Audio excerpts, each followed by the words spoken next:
Oke.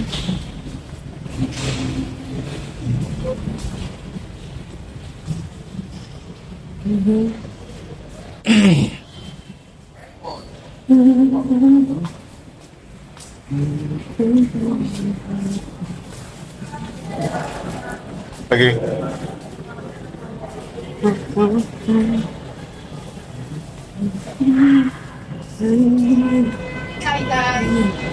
Hai guys. Hai. Hai Miss Ocha.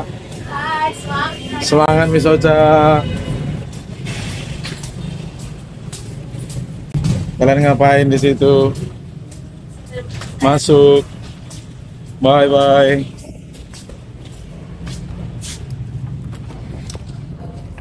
Selamat pagi. Pagi guys.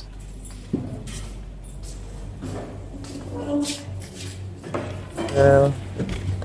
Sorry. Siapa itu? Brian. Semangat Brian. Teman-teman, mari kita devosi sebentar ya. Mari kita berdoa. Kita bersatu dalam doa.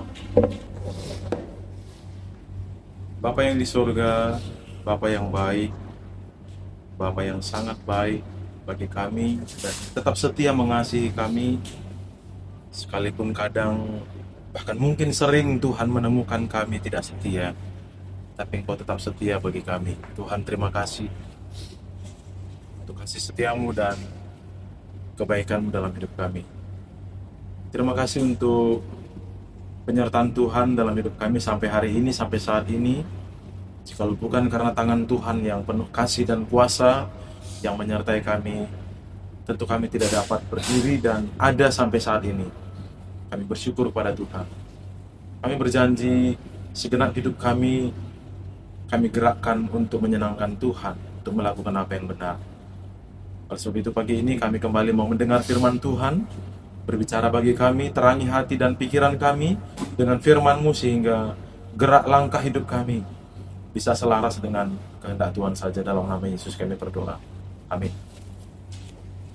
Amin. Teman-teman, mari beri perhatian untuk firman Tuhan. Handphonenya ditaruh dulu, kegiatannya di skip dulu, nanti dilanjut ya.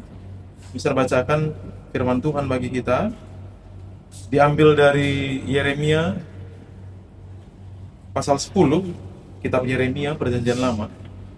Yeremia 10 ayat 1 sampai dengan ayat 5. Agak panjang sedikit ya. Teman-teman beri perhatian. Begini firman Tuhan. Judulnya Allah yang hidup. Sekali lagi, Allah yang hidup dan berhala-berhala. Dengarlah firman yang disampaikan Tuhan kepadamu, hai kaum Israel. Beginilah firman Tuhan. Tentu ini konteksnya, originalnya ditujukan kepada orang Israel ya. Tapi segala yang dituliskan dalam Alkitab tidak melulu fokus hanya kepada Israel saja. Ada yang masih relevan dan sangat relevan bagi masyarakat atau makhluk atau manusia di luar bangsa Israel, bahkan di segala zaman ya. Sekali lagi, dengarlah firman yang disampaikan Tuhan kepadamu, hai kaum Israel. Beginilah firman Tuhan. Janganlah biasakan dirimu dengan tingkah langkah bangsa-bangsa. Janganlah gentar terhadap tanda-tanda di langit, sekalipun bangsa-bangsa gentar terhadapnya. Sebab yang disegani bangsa-bangsa adalah kesia-siaan. Bukankah berhala itu pohon yang ditebang orang dari hutan, yang dikerjakan dengan pahat oleh tangan tukang kayu? Orang memperindah-Nya dengan emas dan perak. Orang memperkuatnya dengan paku dan palu, supaya jangan goyang. Ayat 5, ayat terakhir. Berhala itu sama seperti orang-orangan di kebun mentimun. Tidak dapat berbicara. Orang harus mengangkatnya, sebab tidak dapat melangkah. Janganlah takut kepadanya, sebab berhala itu tidak dapat berbuat jahat, dan berbuat baik pun tidak dapat. Teman-teman, ada kecenderungan bangsa Israel kala itu mengikuti bangsa-bangsa di sekitar mereka yang menyembah kepada apa yang mereka anggap Tuhan, padahal bukan Tuhan. Tuhan dengan nyata telah menyatakan dirinya dengan sangat real ya, menyatakan dirinya, eksistensinya Tuhan menyatakan eksistensinya kepada bangsa Israel secara khusus, ya, dalam perjalanan bangsa itu, dalam perjalanan sejarah hidup mereka. Bangsa Israel ini satu-satunya bangsa yang kepadanya Tuhan menyatakan diri secara khusus. Jadi bangsa Israel ini sebagai bangsa pilihan, satu-satunya bangsa yang sampai hari ini masih eksis, masih ada, satu-satunya bangsa yang Tuhan nyatakan eksistensinya secara nyata. Ya, bukan katanya-katanya, tapi bangsa Israel saksi pertama tentang keberadaan Tuhan. Tuhan yang benar itu bangsa Israel menyaksikan, dan itu bukan katanya-katanya, ya. Namun mereka bangsa yang sudah menyaksikan kehebatan Tuhan, tapi mereka tetap jatuh hati kepada sesuatu yang bangsa-bangsa lain anggap sebagai Tuhan, padahal bukan.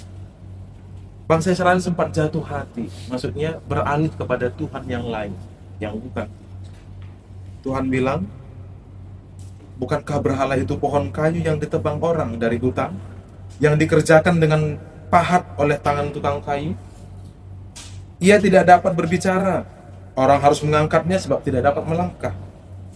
Terus kepadanya lah orang Israel akhirnya percaya, sempat percaya.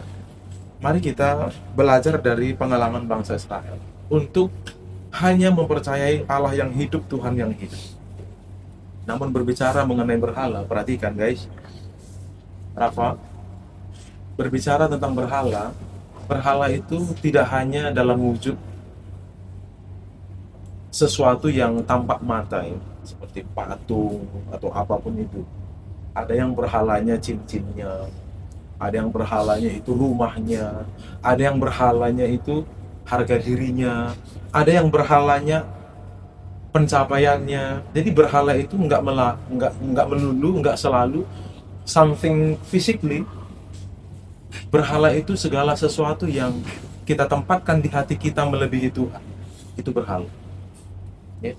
Segala sesuatu yang kita tempatkan di hati kita melebihi Tuhan, kita hormati dia, kita puja dia, kita jaga dia, kita agung-agungkan dia, itu adalah berhala. Mungkin kalian pernah berprestasi, kemudian itu menjadi kebanggaan kalian. Tidak ada orang yang boleh menyentuhnya, tidak ada orang yang boleh membicarakannya, tidak ada orang yang merendahkannya. Itu berhala kita. Ya. Kadang tanpa kita sengaja, kita orang beragama, bahkan mungkin pergi ke gereja, tapi kita menyimpan berhala.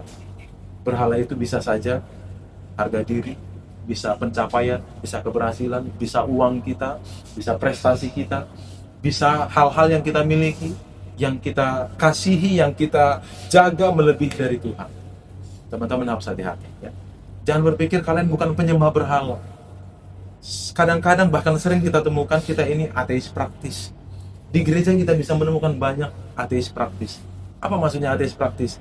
Secara kognitif, ya, dia mengakui bahwa ada Tuhan, dia harus menyembah Tuhan, dia tahu bahwa dia harus mengabdi kepada Tuhan. Tapi secara praktis, praktek dalam hidup, dia tidak menyembah Tuhan. Kelihatan dari cara bicaranya, kelihatan dari cara bersikapnya kepada orang lain. Itu ateis praktis, ya. Secara akali dia mengerti dan mengakui ada Tuhan, tapi dalam praktek hidupnya dia tidak hidup sesuai firman Tuhan. Itu ateis praktis. Kita bisa lihat orang-orang yang seperti itu, dan mungkin kita salah satunya. Saya harap bukan. Maka mari kita berhati-hati, jangan sampai kita merasa bukan seorang ateis hanya karena kita beragama. Jangan-jangan kita adalah orang-orang yang memiliki berhala yang kita nggak sadari selama ini. Kalau ada berhala di hidup kita, mari kita singkirkan. Maksudnya jangan menempatkan segala sesuatu melebihi Tuhan di hati kita. Kadang ego kita menjadi berhala kita.